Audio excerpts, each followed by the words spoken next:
Students, welcome back to the online classes. I am your EVS teacher and the chapter we were discussing is about how plants are grow, है ना. तो our today's topic is structure of seed and we have already discussed about the formation of seed. मैंने कल आपको बताया था कि seeds कैसे फॉर्म होते हैं. आज हम पढ़ेंगे कि स्ट्रक्चर कैसा होता है सीड का. देखिए ये है स्ट्रक्चर आपके सीड का. इसमें बेसिकली आपका 3 पार्ट्स होता है जो कि मोस्ट इम्पॉर्टेंट पार्ट्स होते हैं स्ट्रक्चर ऑफ सीड में. First one is your embryo baby plant, second is cotyledon and third one is seed coat. तो हम वन बाय वन डिस्कस करते हैं. पहला है हमारा एम्ब्रियो और बेबी प्लांट.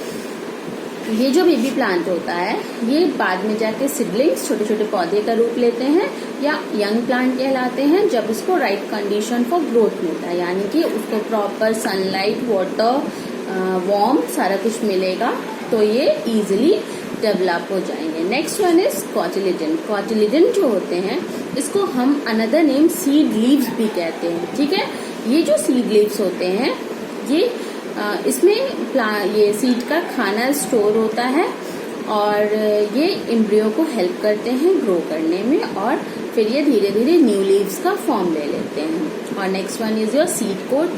ये प्रोवाइड करता है प्रोटेक्शन एम्ब्रियो और कॉटिलिडन को. Clear.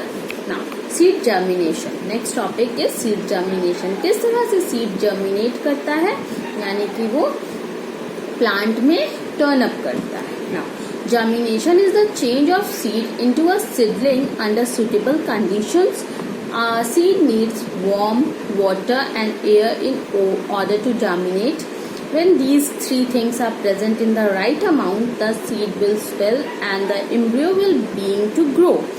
Moisture and warmth soften the seed's coat and make it easier for growing embryo to break out of the seed. First, the beginning of the root system. The radicle which push out of the seed, then the tiny stem, the plumule with bud for the first leaves will appear.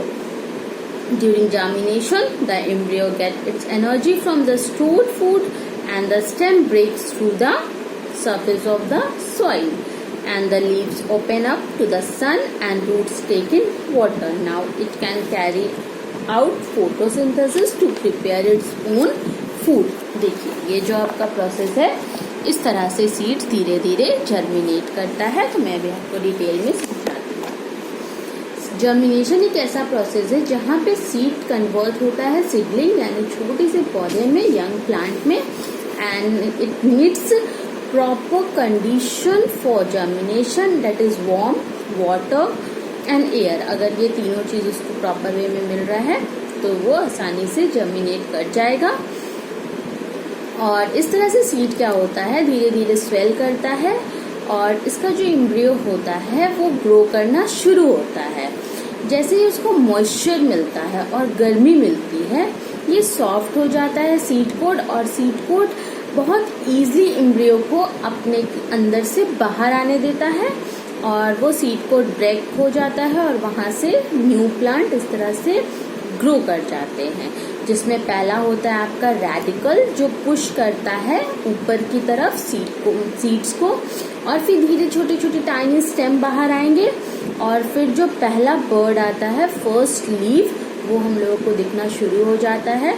और germination के process के time पे embryo को energy उसके stored food यानी कि cotyledon से मिलता है और इस तरह से फिर वो मिट्टी से बाहर आता है और लीव्स फिर ओपन सरफेस में सन के तरफ से रोशनी जब भी आती है उसको तो वो खुलने लगता है और धीरे धीरे ग्रो करने लगता है और फिर this plant start the process of photosynthesis and prepare its own food. और आप जानते हैं कि सारे प्लांट्स फोटोसिंथेसिस का प्रोसेस को यूज करते हैं अपना खाना प्रिपेयर करने के लिए और जैसे ही सिडलिंग्स बाहर आ जाते हैं सॉइल से they start the process of photosynthesis to make their own food. This is the process of germination of seed. And the next topic of our chapter will be the dispersal of seeds. Dispersal means one place to another. किस तरह से seeds एक जगह से दूसरी जगह scattered होता है और नए नए plants grow करते हैं ये हम पढ़ेंगे. And this is the very most important topic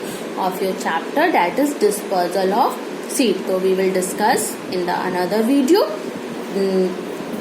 Till then you will recall all the topics that I have discussed with you. Now the next topic is dispersal of seed, and the